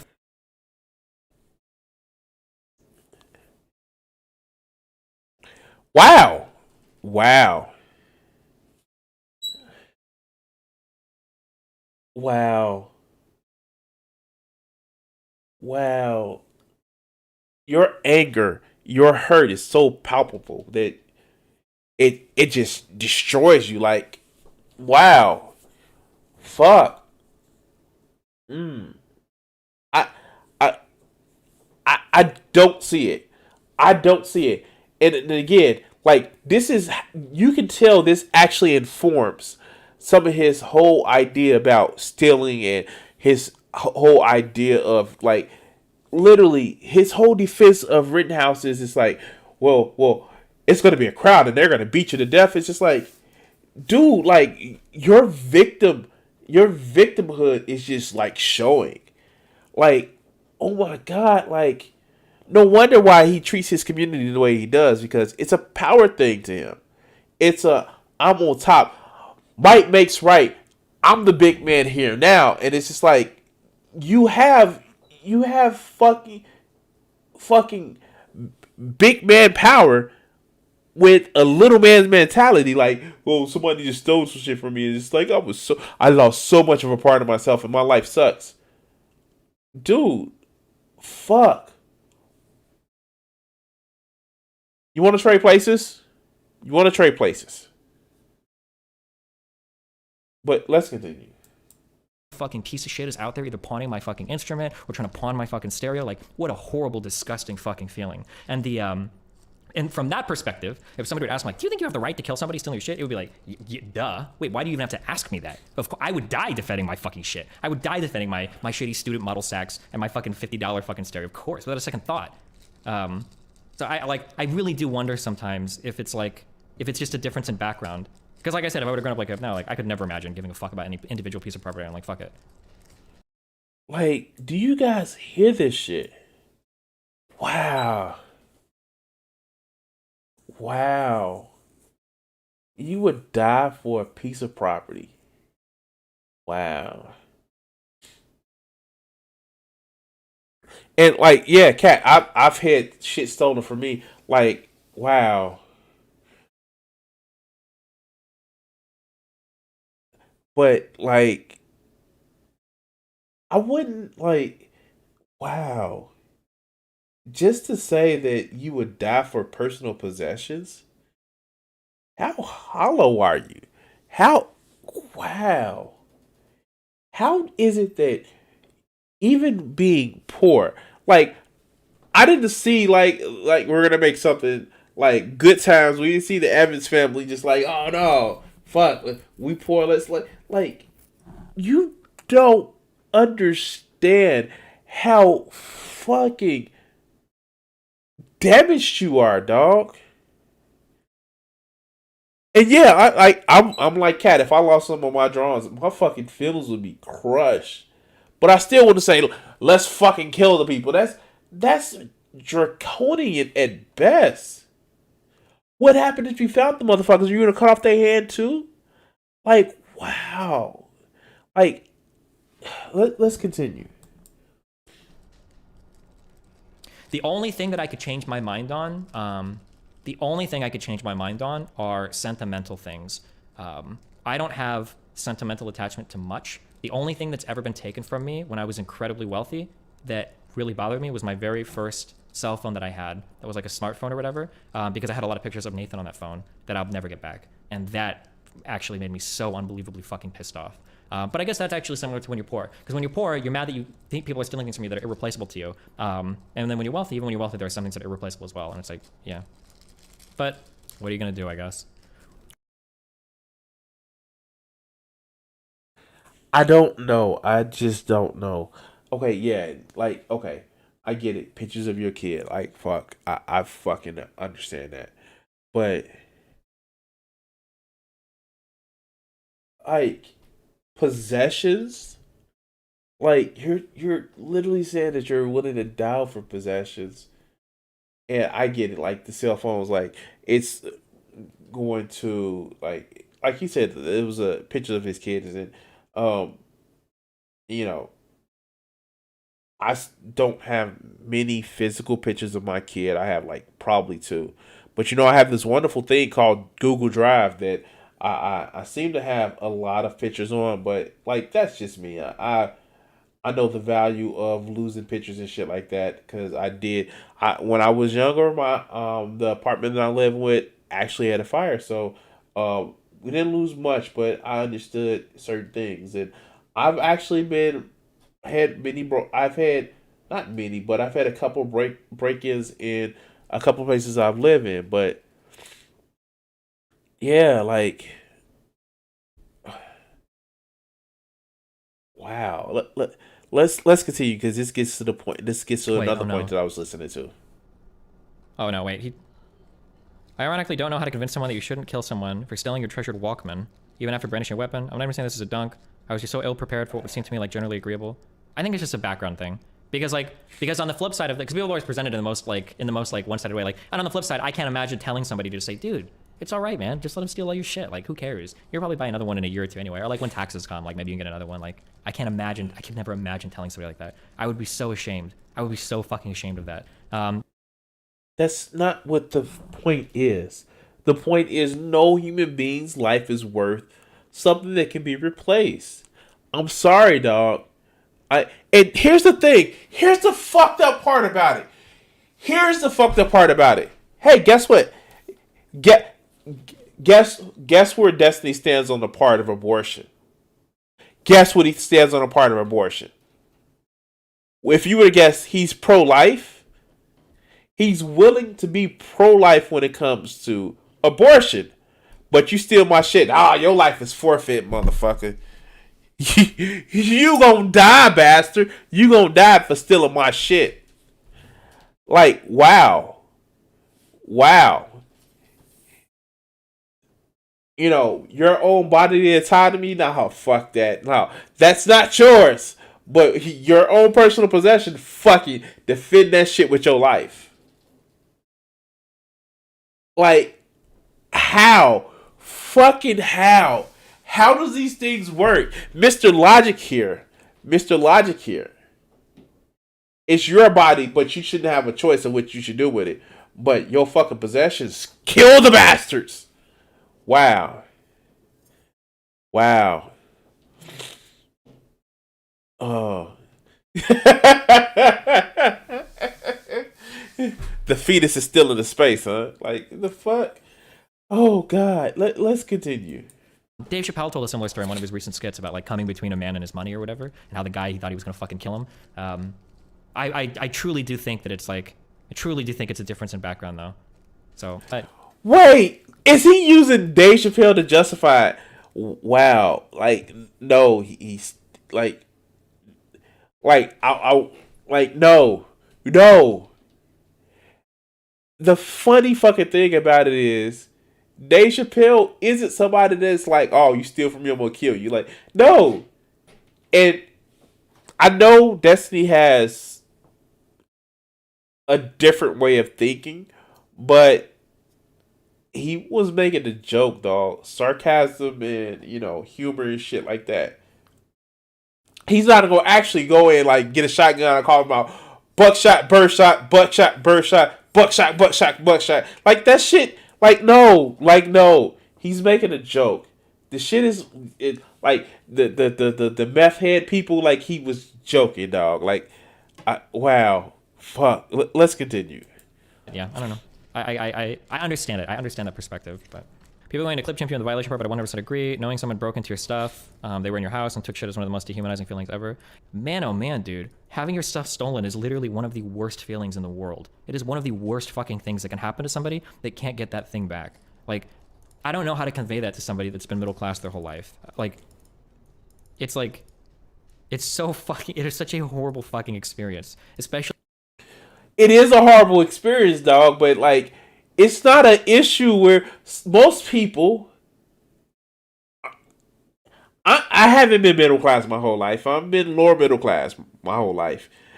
And as an adult, I've actually struggled more than when I was a kid. But, like, I'm not going to kill somebody for some shit. If somebody was coming in and actually harm me, I would try not to. I would try to disarm them. I would try to disable them. But even with places where it's, physical threat, I just don't see the need to try to, oh, fuck, you looked at me the wrong way. Murder. Like, the fuck? It's not a background thing. It's a you thing, man. Like, how do you not see this shit? But, fuck, we still have some more to go. Especially if that thing is something that you used every single day and it like made your life like actual measurably better, and you know that some fucking piece of shit just stole it from you, like it's like the worst. It's the worst fucking feeling in the world to have somebody take something from you like that. I guess like imagine getting grounded like times 10 and it's not even your parent grounding you. Like, and so here's the thing, and this is the problem that we actually get with this, and this is the reason why I see that there's a problem. Destiny is actually dehumanizing the person who's stealing from him. Like, literally, that's just it. His dehumanization of him because he thinks he's better. How dare somebody steal from me, this piece of shit? Like, we keep hearing him say the same fucking thing. It's dehumanizing. It's this whole thing of they're just evil because they stole from me. Me, god damn it. They took my shit. So they deserve to die. But let's continue. Yeah, home invasion and shit could be really rough too, for sure. Another thing I've noticed is when people don't understand the concept of having only one place to go, when you're poor and some fuck shit happens at home, at least in my experience, there's nowhere else to go. You can't even move out of a shithole for the first part. Oh yeah, one thing that sucks, one thing that's awesome about being like middle class or being, oh my god. The animators missed this so much. When I talked about how like blue collar work can be like really shit and can be really backbreaking, can be really hard, and a whole bunch of like Ego Raptor and all these guys are being like, well actually, animating is actually incredibly hard. I spent a whole summer doing construction work once and animating was way more hard than that. One thing that people don't understand is that the coolest thing about being wealthy is that it gives you options. People don't know what it's like to not have any options. It is a feeling that is hard to explain, and it will creep in and it will control and change the way that you view every other part of your life. You know, like when somebody's saying like, dude, fucking just go to the school for this thing, take a risk. Like you might as well, you're young. And it's like, well, okay, well that's easy for you to say because if you fuck up, like your mom and dad are gonna pay for you for the next 10 years of your life, right? But if you haven't noticed that, like, and I've watched a lot of his videos, so help me out with this. Like what Destiny does is anybody that actually doesn't see the things the way that he does, he always accuses them of being, well, your mom and dad are gonna take care of you. All right, you have some trust fund, baby. It's just like, no, people that are less fortunate than you, who even are less fortunate than you when you were less fortunate, still think differently from the shit that you have. It's this whole idea of what I think is right. Everybody like no, dog, you are not the arbiter of reason and logic of the way that everybody else thinks. But it's this cockiness, this unwillingness to actually see shit that ironically he's accusing other people of, that, oh, well, maybe the way I think is fucked up. But then he goes on these long tirades about LARPers and dipshits whose parents always take care of them. I'm not a fucking leftist. I'm not a socialist because my parents take care of me and I don't have to work or I don't know a long day of work. I'm that way because it, one, makes me feel good to make sure that people are okay. Two, it's logically consistent with the way I want to see fucking society. But like this whole, dehumanization of people that may be in a fucking work situation that you may be in, or this whole thing of just like, well, how dare you? You're middle class, so you don't know the struggle. Motherfucker, you were a multi-millionaire. You don't know the struggle anymore. Fuck out of here. Let's continue. You like live on your own. If your parents haven't paid any bills of yours since you were 16, if you don't have any fucking like backup savings or they don't live in the same state or you don't have people, like you're kind of fucked. Like it's a lot harder to take those risks, you know? Like sometimes when wealthy people brag about, and not to take away from anybody's accomplishments. If you graduate from school, you did, like that's great and that's awesome. But like sometimes when wealthy people brag about like walking a tightrope, they forget the fact that they're like 1 inch above the ground. Like that's really cool that you went and you did that thing, but like if you fell off the rope, like nothing bad is gonna happen to you, right? Like anybody can do it. Well, I shouldn't say anybody can do it, but like it's a lot less scary when like the ground is right there, when you always have a safety net, when you're like super close by, yeah. I noticed that a lot of people did that to me. Well, a lot of people. Anna recently was doing that to me about the Rachel stuff. Where she's like, "Why did you and Rachel fight so much? Like, couldn't you just disengage? Like, couldn't you just go somewhere else?" Like, oh, first of all, this is my house, bitch. Okay, number one. Number two, I don't have anywhere else to go. My parents live like 1,700 miles away in fucking Miami. Okay, I don't have any fucking place to go. And number three, I'm a small motherfucking person. Okay, back when me and Rachel fought, I weighed 105 pounds. Okay, she had like 40 pounds on me. Unironically, these were not easy fucking fights. It wasn't like people would try to spin this as that like I was like kicking her ass up and down the fucking stairs all day because I was just some like abusive demon or whatever. It's like, what the fuck? Like this is not. Oh, listen to that victimization. Like, his whole idea that like, okay, Kat, that's fine. As always, we do the fucking replays. We do the segments anyway. So if you have to, that's cool. Catch it on the replay, or not the replay, the segment. But yeah, like this whole thing with this victimization of, like he. Well, I didn't. You know, she weighed more than me, so she can beat my ass and whoop my ass and shit like that. Like the fuck. Like, it's the perpetual victim cycle. It's like he's destined to be a professional victim. But like, let's continue. Not how this played out at all. What the fuck? Yeah, people are crazy, dude. Holy shit. More people need to be forced to struggle and suffer in life, okay? So they can understand the experience. I don't know. I don't think in general, I don't think suffering makes people better. I think it usually just fucks their minds up, but I don't care. You should have to fucking suffer, okay? Anytime I see somebody that treats like wait staff like shit or will treat like janitors like shit, my number one fucking trigger. And if you've come to my events, one of the few penalties, there are a few crimes that I think that you should be executed on the spot for, that we should have snipers set up in every single fucking city just for. Wow. Fuck. Now, okay. Now, I don't think you should be demeaning to wait staff, but like, this motherfucker is handing out death penalties for being mean to wait staff. Like, wait the fuck? How?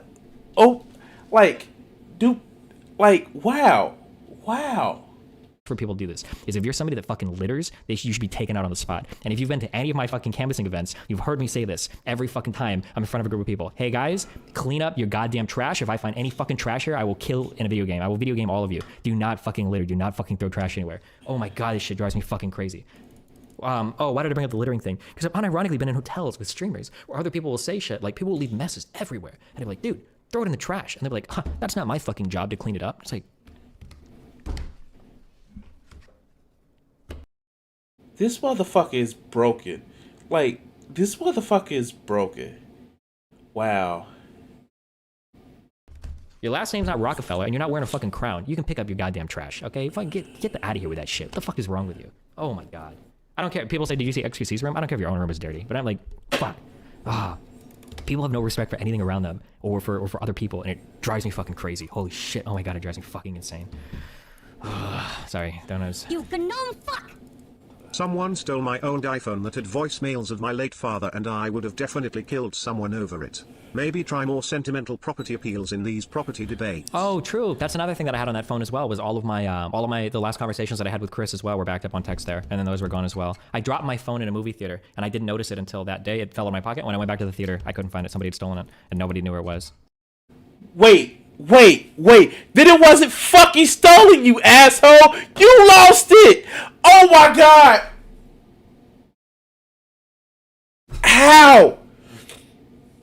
How? Nobody stole the shit. You lost it. You made it seem like somebody fucking went in your pocket. You dropped the shit. You lost the shit. Wow.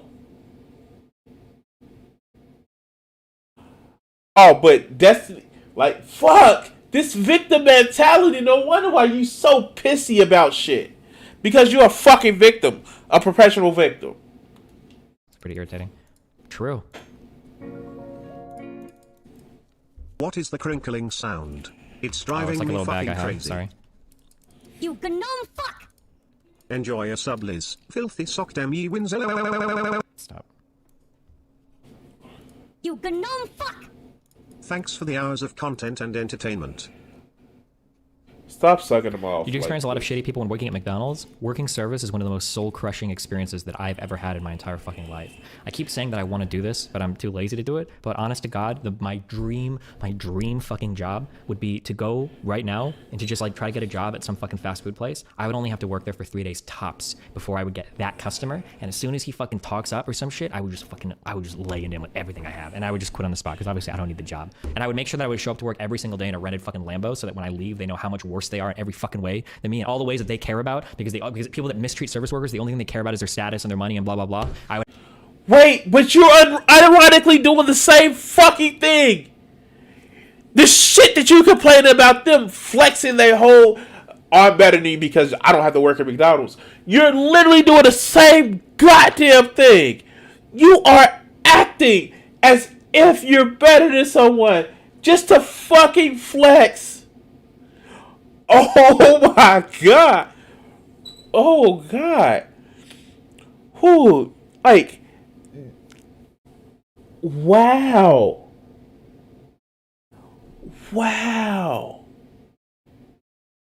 He is literally bragging about wanting to flex on people because I'm so much better than you, while trying to be mad at people who flex it on people because I don't work at McDonald's, I'm better than you. Like, dude, like the depths of irony is deep at this motherfucker. Wow. I would have like the biggest fucking Rolex I would fucking go get from a pawn shop or some shit. I don't know, dude. Every time. Oh my god, dude. I have everybody that's worked in service has had the fantasy of like getting to just lay into that one subhuman piece of fucking trash customer, but you never can because your manager would kill you, or your supervisor would kill you, or the customer would kill you, or your employees would kill. No, your employees usually would understand. But like, oh my god, I've always had the dream of just trying to find those customers and then going to get another job at another fast food place and then just doing it again. Are the fries fresh? No, I don't mean annoying customers. I don't care about, well... Like, is this channel just a reflection of, I want to just... I just want to get revenge? Like, he... Like, unironically, he sounded like, you know, those people that's just like, one day I'm going to show him. I'm going to show him, like... He's unironically doing this bullshit. And I'm like, wow. Fucking wow.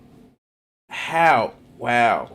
Sometimes annoying customers are annoying. I'm not talking about annoying customers. I'm talking about the disrespectful pieces of shit that think that just because they're older than 40 or whatever, that like the world is owed to them and that you're their personal fucking servant. And they don't understand that like you're just there working your job and they have no fucking respect for you. Most of the people that I encountered when I worked customer service, I would be ashamed to call that person a peer. And these people were twice my fucking age. It's unfucking believable. Unfucking believable. Holy shit. Some of my happiest fucking moments were when I was a supervisor at the casino working night shift, because at night shift, when everyone else is gone, I'm the head of fucking food and beverage, and I'm the only motherfucker to deal with. So when somebody would come up and ask me for a refund, and I'd be like, oh, sure, here's a refund. And I'd walk over to the table, and I would take their plates, and I'd just throw their food in the fucking trash, and they'd be like, what are you doing? I was like, oh, you wanted your money back? You're not keeping the food. Oh, it was the fucking, that like tiny window of my life was my favorite customer service experiences. Oh, God. Wow. This is just a power thing for this motherfucker. Like, wow. Like, this is the reason why. Eventually this is the reason why we eventually saw that Destiny, it wasn't about that he actually had these principles of being a leftist. No, it was just about owning somebody. It's about saying, I'm the best. I am the best. Like, fuck. Wow. Haha, I'm going to exercise my little amount of authority. It's like, if you ever watch SAO or Bridge, where, you know, Kleins or Balls Deep 69 was saying that you get picked on a lot in the school and you see Kirito talk about, shut up, here I have power. Destiny is, if shut up, here I have power was a person. That's all he was. That's all he is. That's all Destiny is. Ugh, God damn it. Like, wow. I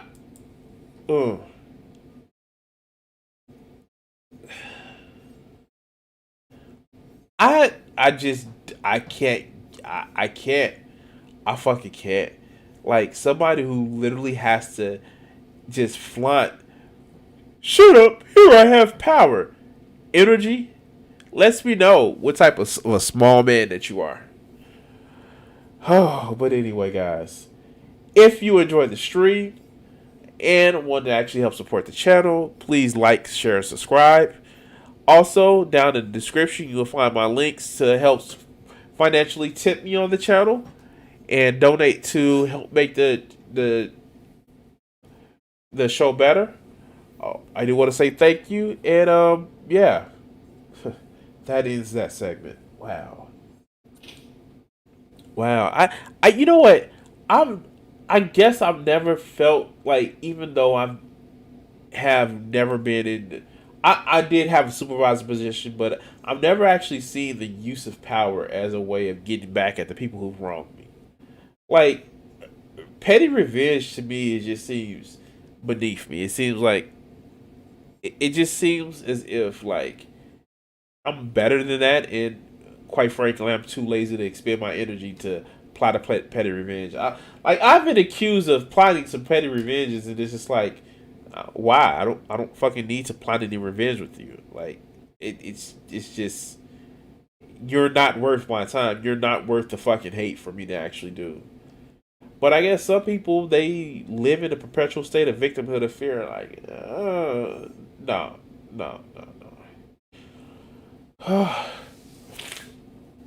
Okay. So,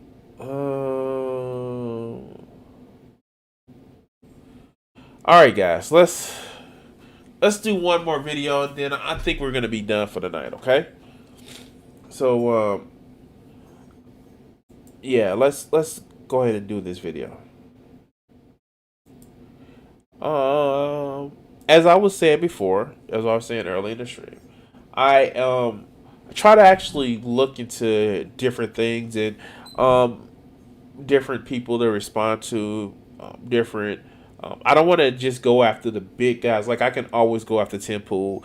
I can always go after bigger channels, and it's one of those things where it's just like, yeah, but a lot of times with these videos I get spoiled with because I'm usually watching like left tube shit like that or bread tube, and I try to find different channels where I can actually respond to shit they're saying. Sometimes you guys help me out with the suggestions, sometimes the YouTube algorithm, which fuck. Anyway, this is one of the persons that I actually saw through a YouTube algorithm. Now, I did actually watch one of their videos, and one of their videos that they had, it wasn't exactly something where I thought would make good content, something I can respond to. But, just because, let's just say, one of those red pill people, or well, one of these red people, they make something that's less controversial or try to appeal to not just the women hating man, but actually appeal to something. Like, yeah, you can actually see it, but like some of the things that he was saying in his video tended to believe that, yeah, he may be one of those red pill assholes. So I watched other content, and so this is mediocre tutorials and reviews. And let's just actually listen to this. How your mother made you a soft simp. Okay, so let's watch this. Mediocre tutorials and reviews back in here with one more video. All right, guys, time to get active, time to get in there. Shout out to Sharif Ali. That's the title, the YouTube channel that we're about to go over here today. He uploaded a video called How Mothers Emasculate Their Sons. I have not seen this video. This was sent to me on my Instagram at Mediocre Tutorials and Reviews. It's long, but you know how to spell. If you don't, link down in the description box down below. Okay. So, overacting here all the time. Overacting. Fuck overacting. But, like, yeah, this shit is even too much for me. But let's continue. All right, enough of the intro. Without further ado. Hey everybody, Sharif Ali II here, Mr. Aim for I Am. Okay, so yeah, we're doing a video reply of a video review. Okay, I know, Inception, but let's go. And if you are a first-time visitor, thanks for joining me. And if you are a continual visitor, that means you're part of the family. So thanks for coming to another video. Listen, I have a story for you. So the other day, I took my son to the playground, and he was playing on this contraption that went round and round and round, right? You push it, and it spins the children. Merry-go-round.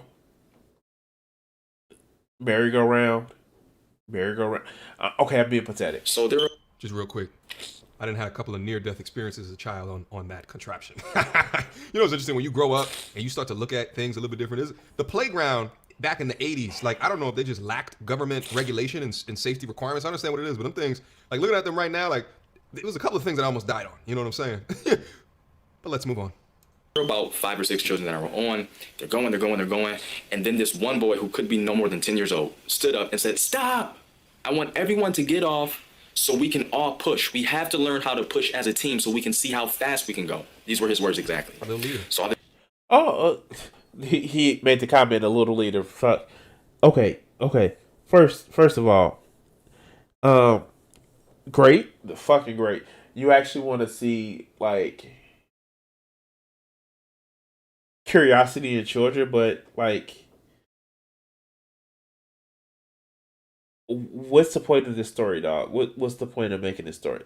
Let's go.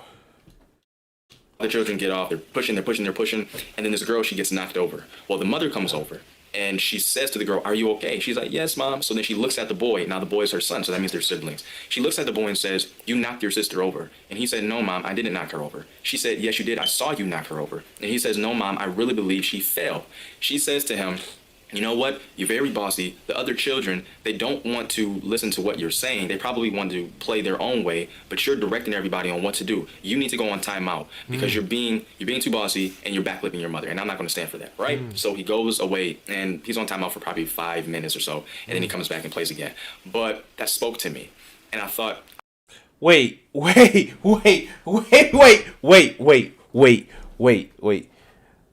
Kids were playing. One says, "Hey, let's do it my fucking way." Like, if you ever remember the cartoon Recess, like, "Hey, let's do it my way." The girl falls. The mother comes over and says, "Hey, yo, I saw what you did." "Well, no, mom, I didn't do it." "Dude, I'm looking at you. You're being controlling. I'm watching you. Go sit down somewhere for a few minutes." And that alerts you. Why? Why does that alert you? Like, what possible reason could you have for that being a fucking issue? Let's continue. I wonder how many men have been put on timeout because the women that they love didn't like how they were exercising their masculinity. Wait, what?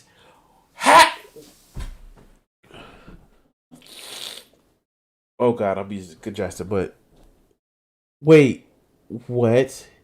How do you equate an incident in a park with women that just try to control men? Like, I think you missed steps B, C, D, E, and F. How do, like, where do you get that shit from? Because a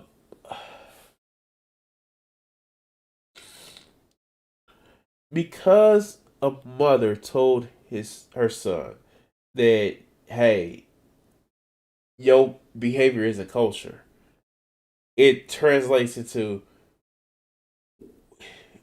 women are trying to control men or put men on timeout because reasons.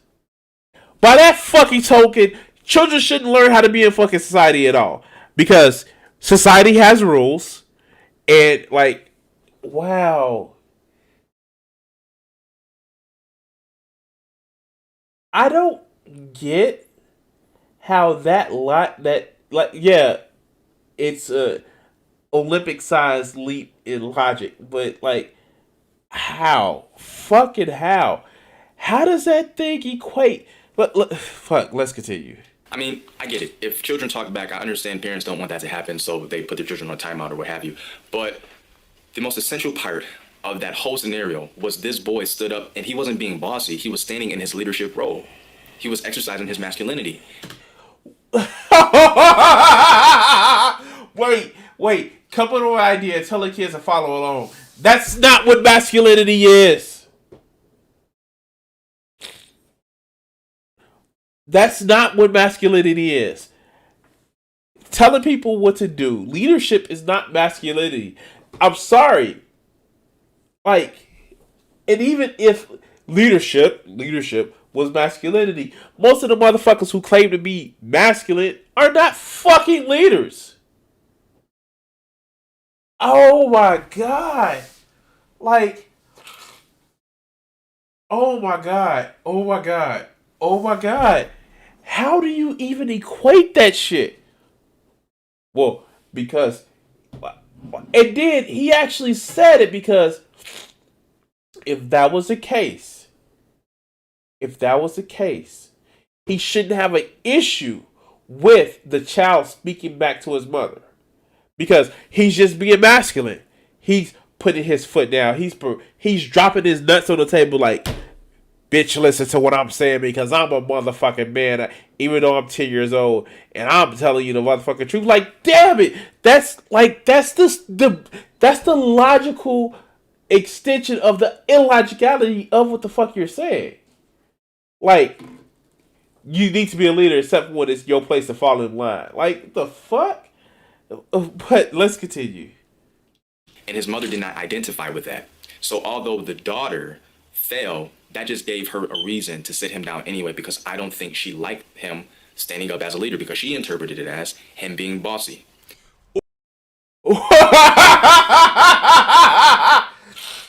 Oh shit! Aha! We got a reason to tell a man to stay in his place. Like the fuck? And let's hear this motherfucker. Let's hear this motherfucker. What he's gonna say? Let's go. Oh, this is a good story and a good example. Shout out to the brother. I saw he lifted up his hands up, so it looked like he was married. He said he had a son, which is probably why this situation as a father stood out to him so significantly. Here's the thing. I think that what the young son experienced, that's probably going to be the focus of his story, but I think the young daughter is going to experience something off of watching her mother do that to the young boy as well. But we'll get back to that in a second. I think that quelling the leadership of a young boy is one of the most dangerous things that you can do as a single mother. I really and truly think that it is. If he is exhibiting leadership potential and leadership tenacity, like, yeah, you know, not every parent is perfect in every situation. So, wait. And I'll let that play just a little bit longer. But how do you know she was a single mother? Like, how? How do you know she was a single mother? How do you know she's a single mother? The fucking like wow. This is some Mr. Fantastic levels of fucking stretching. You get this? You just assume because she said that he's being bossy. Hey, let's look at Hallen's Razor. Not Hallen's Razors. No. Occam's Razor. I'm sorry, Occam's Razor. Oh, that brought us to mind. The explanation that takes the least amount of assumptions is usually true. Maybe he was being bossy and the mother didn't like that he was telling the other kids what to do. Like, we're hearing him respond to a story that is, quote unquote, that he saw. And there's no evidence whatsoever that this fucking story happened. And there's no evidence whatsoever that the different assumptions are being made. Maybe he pushed his sister and she fucking failed and his mother didn't like that. That sounds like it doesn't take many. That doesn't sound like it takes many assumptions, and it sounds pretty fucking logical. But let's continue. Situation and scenario. So maybe this was a component of the case, and I'm not saying that maybe she's a bad mother or what have you, but the mother diminishing what the son was doing through his leadership capabilities is one of the quickest ways that you can create a submissive young man who doesn't think that the value of his leadership, of how he leads people, is going to matter into the future.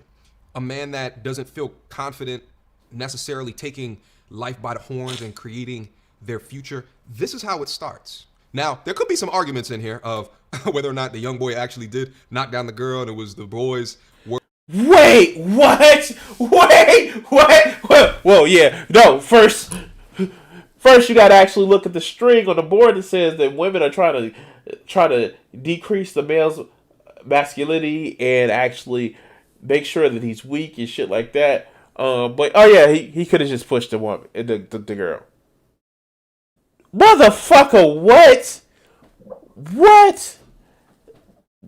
Fuck. Let's continue. Word versus the mothers. So, but that's neither here nor there. I think that. Wait. Let's just hear that shit again. Arts. Now, there could be some arguments in here of whether or not the young boy actually did knock down the girl and it was the boys' word versus the mothers. So, but that's neither here nor there. So, oh shit. So, maybe he pushed the girl, and then it turns into the boy's word against his mother. Literally, the mother who's watching. Based on this motherfucking story. Like, dude, I'm watching you. But we know kids don't lie when they think they're in trouble. We all know that shit doesn't happen, right? Right? Fuck. I think that the point of this, at least this portion of the story before I let him go on, is how many times does a force like that teach you subconsciously, unconsciously, or even consciously how to be submissive. Another thing is that you got to think about the dynamic between not even just the young boy and the mother, but then the young girl, because then the young girl is watching this occasion, whether or not she was pushed over or fell over, now has an idea in her mind of how to get a specific way. So if she was knocked over and didn't like that she was knocked over and then played some type of hurt status, and then the mother now sees that and sees the young girl on the ground, now within the young girl's mind, irrespective of the truth of what actually happened, she now has, oh, if I knock myself over and like cry or something like that, now I have control. I now have power. I can get other people to enact something onto this young boy that eventually. So, God, fuck, the conspiracies abound. Well, because of an incident I saw when I was 8, 9, 10, whatever. Because mom got on brother for actually chastising me about being pushed down. I can use that to my advantage. I can actually use that to control men. And I can use that, to get people to do what I want because reasons. Oh. Like, fuck. How does this work? But I guess these motherfuckers would actually know because they're playing the fucking victim too. Because the world is out for you men. Because being masculine is scary. The fuck? Let's continue. Should be a young man. So I think being a parent, I'm not a parent, probably one of the most difficult balancing acts throughout your life, because not only are you taking components of your own personality and characteristics and understanding that well enough to impart this knowledge onto a young boy or a young girl, but it's also taking it from a macroeconomic, how the world in general is going to treat them in and around the controlled environment that you have them in. Although in the short term might seem like the right thing to do, but in the long term could be doing something such as creating mommy or daddy issues, as what I think the young man here is trying to describe. Oh my God. So if you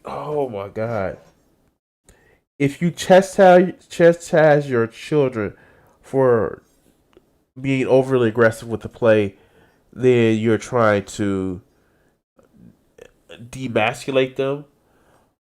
But like, how does that work again? I don't understand that shit. Because that's like saying that children shouldn't grow up in society with rules. The fuck? But let's continue. Let's let him go on. Let's let him finish the story. I mean, I get it. If children talk back, I understand parents don't want that to happen, so they put their children on timeout or what have you. But the most essential part of that whole scenario was this boy stood up, and he wasn't being bossy. He was standing in his leadership role. He was exercising his masculinity, and his mother did not identify with that. So, okay, I know I'm going to get some slack for this shit, but who says men have to lead? I'm sorry, like, why does a man have to lead? And before people get too crazy with it, who says women have to lead? Why is it that a specific gender expression has to lead? Why not just have one? Any unjustified leadership abolished. Fuck that. If you can't justify your leadership, then you don't need to have it. 2, why does it have to be a specific gender, or to these people, sex, of who has to lead, who doesn't have to be lead? The shit doesn't make any sense to me, because it just seems like, like, even if you believe that men have to lead, then, like, and I say it all the time, do you need weak people around you to actually lead? Why don't you learn how to improve your leadership style? If you think, like, oh my God, and the contention is that this woman is just trying to stifle her son. I don't see this argument of just like, well, maybe she should teach him a better leadership style so it doesn't seem like people are being forced. But then again, too, then they would actually equate that to femininity or being woman-like, because you're using emotions to manipulate people. Or worse yet, you're using logic and reason to manipulate people. Remember, we saw that shit with Coach Greg Adams the other day, where it is literally a thing. If you're not just overly exercising power to get people to listen to you, then you're not being masculine. You're being effeminate. But let's continue. So although the daughter fell, that just gave her a reason to sit him down anyway, because I don't think she liked him standing up as a leader, because she interpreted it as him being bossy. So how does this relate to you, ladies? Listen, and this is the thing too. If I got a little son, right, and I see him up on the playground, and everyone is just willy-nilly around the seesaw, or whatever they call it, the centrifugal force machine that has been broken many a back since its creation, and he says, listen, children, right, like on the top of Mount Sparta, right, and then I look and I turn around and I'm like, oh, what is my young boy gonna say right now? And he says, listen, we want to go faster. We want to go faster. This is how it's done. Heave. A goddamn tear would drop from my eye. And I sit there and look at him. Go ahead, son. So you kind of get the idea that somebody like this that would praise that shit, I don't think he believes that he's leadership material anyway. Like, how is it that would make you feel good that your child, your son, your prodigy would actually be overly demanding of people? It doesn't seem as if it's promoting,